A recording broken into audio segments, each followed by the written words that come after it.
વડોદરા મહાનગરપાલિકા દ્વારા ચાલી રહેલી વન ડે વન રોડ ઝુંબેશના ભાગરૂપે આજે શહેરના પૂર્વ વિસ્તારમાં વાઘોડિયા રોડ પર વિશેષ સફાઈ અને દબાણ દૂર કરવાની કામગીરી હાથ ધરવામાં આવી હતી, જેમાં પોતે મ્યુનિસિપલ કમિશનર પણ હાજર રહ્યા હતા. સ્માર્ટ સિટી વડોદરામાં મહાનગરપાલિકા દ્વારા છેલ્લા 1 મહિનાથી વન ડે વન રોડ અભિયાન હાથ ધરવામાં આવ્યું છે, જેને લઈને આજે વાઘોડિયા રોડ વિસ્તારમાં મ્યુનિસિપલ કમિશનર અરુણ મહેશ બાબુ તેમજ કોર્પોરેશનના સ્ટાફે સ્થળ પર પહોંચી કામગીરીનું નિરીક્ષણ કર્યું હતું. આ અભિયાન હેઠળ રોડ પરના દબાણો દૂર કરવામાં આવ્યા હતા. ફૂટપાથ પર મુકાયેલા લારી ગલ્લા સહિત ગેરકાયદેસર શેરના દબાણોને હટાવવામાં આવ્યા હતા. આ ઉપરાંત ડિવાઈડર પર જામેલા કચરા, ઘાસ તેમજ ગંદકીની સફાઈ કરવામાં આવી હતી. તેમજ પાલિકા દ્વારા લારી ગલ્લા સહિતનો સામાન જપ્ત પણ કરવામાં આવ્યો હતો. જ્યારે મ્યુનિસિપલ કમિશનર અરુણ મહેશ બાબુએ નાગરિકોને અપીલ કરી હતી કે પાન પડીકી જેવા પદાર્થો ખાઈ રસ્તા કે ડિવાઈડર પર થૂકવા નહીં અને શહેરને સ્વચ્છ રાખવામાં સહયોગ આપવો. આવી જ રીતે શહેરના અન્ય વિસ્તારમાં પણ આગામી દિવસોમાં સફાઈ ઝુંબેશ અને દબાણ દૂર કરવાની કામગીરી હાથ ધરવામાં આવશે તેમ જણાવ્યું હતું. અમે લગભગ 1 મહિનાથી અત્યારે વન ડે વન રોડનું ઝુંબેશ શરૂ કરી દેવામાં આવ્યું છે, જેમાં આખું રોડની સફાઈ, ડિવાઈડરનું ક્લિનિંગ, ડિવાઈડરમાં પાન પિચકારી મારેલા હોય એનું સાફ સફાઈ અને સાથે સાથે જે પણ રોડની માર્જિન ઉપર જે દબાણો છે એ પણ દૂર કરીને એક પોઝિટિવ મેસેજ આપવા માંગીએ છીએ. જે ફૂટપાથ ઉપર ગંદકી છે એને ક્લીન કરીને ત્યાં ઘાસ ઉગેલું હોય એને પણ ક્લીન કરવાનું. પબ્લિકને ચાલવા માટે છે ફૂટપાથ, દબાણ કરવા માટે નથી. એટલે ફૂટપાથને અમે કેવી રીતે ફરી ચાલુ કરીને દબાણ ફ્રી કરી શકાય એના ઉપર અત્યારે ભાર મૂકીએ છીએ. અને વન ડે વન રોડની કન્સેપ્ટ એ છે કે આખા રોડની અંદર સાફ સફાઈ થઈ જાય, ડિવાઈડરનું ક્લિનિંગ થઈ જાય, ગાર્ડનનું મેન્ટેનન્સનું શરૂઆત થઈ જાય, ઇલીગલ દબાણો થઈ જાય, આપણા પ્લાનિંગ અને બિલ્ડિંગ ડિપાર્ટમેન્ટ દ્વારા માર્જિન્સની માર્કિંગ થઈ જાય. એટલે અલગ અલગ વિસ્તારમાં અત્યારે કામગીરી ચાલુ છે.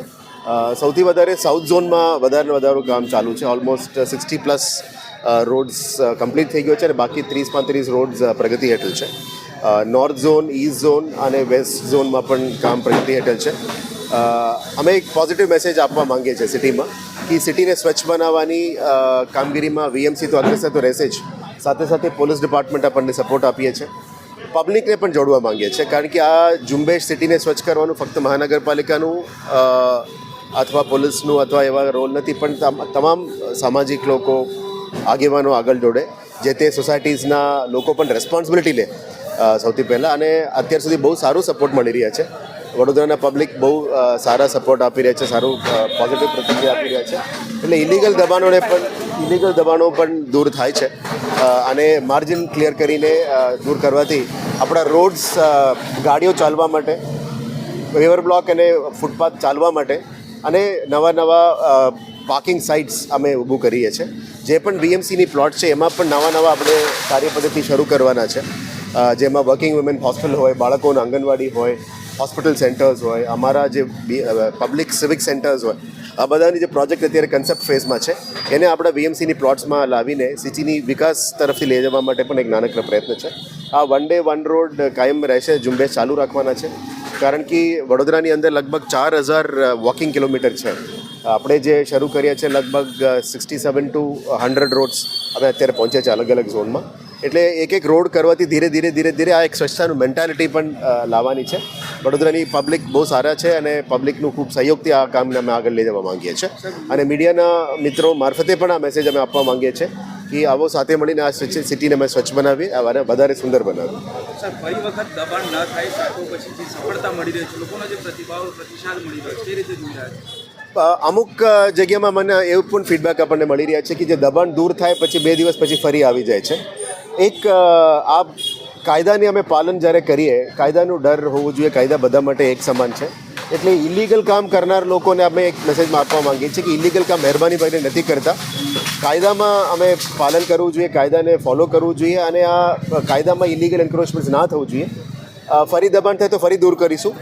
વારંવાર કરીશું અને એક મેન્ટાલિટી લાવીશું કે તમે જે પ્લોટ્સ નક્કી કરીએ છીએ પાર્કિંગ માટે ત્યાં પાર્કિંગ કરો, જે પ્લોટ્સ અમે ફૂડ ઝોન્સમાં વેન્ડિંગ ઝોનમાં ડિક્લેર કરવાના છે ટાઉન વેન્ડિંગ કમિટી દ્વારા ત્યાં અમે કામગીરી કરીશું. એટલે લોકોમાં પીવાનું ખાવાનું જે વિસ્તારો છે એ એક અલગ અલગ ઝોન્સમાં ડિક્લેર કરીને ત્યાં કરવાના છે અને વોકિંગમાં હોય તો એ પેવર બ્લોક ચાલવા માટે છે, ત્યાં પાર્કિંગ નથી કરતા. એટલે ધીરે ધીરે પાર્કિંગ, સ્ટ્રીટ વેન્ડિંગ, દબાણ આ બધો એક મેન્ટાલિટીને ચેન્જ લાવવાનો પ્રયત્ન છે. નાનકડો પ્રયત્ન છે. મીડિયાના મિત્રો મારફતે અમે પબ્લિકને પણ જોડવા માંગીએ છીએ. આપ જોઈ શકો છો કે અમુક ઝોનમાં મશાલ રેલી પણ કાઢવામાં આવી છે. પબ્લિક જાતે જોડી રહ્યા છે. મોટા મોટા કમર્શિયલ એસ્ટાબ્લિશમેન્ટ લોકો જાતે આવીને જોડીને કહે છે કે ના, અમે સ્વચ્છતા ઝુંબેશમાં અમે પણ જોડવા માંગીએ છીએ.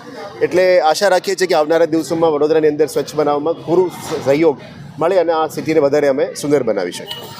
Thank you.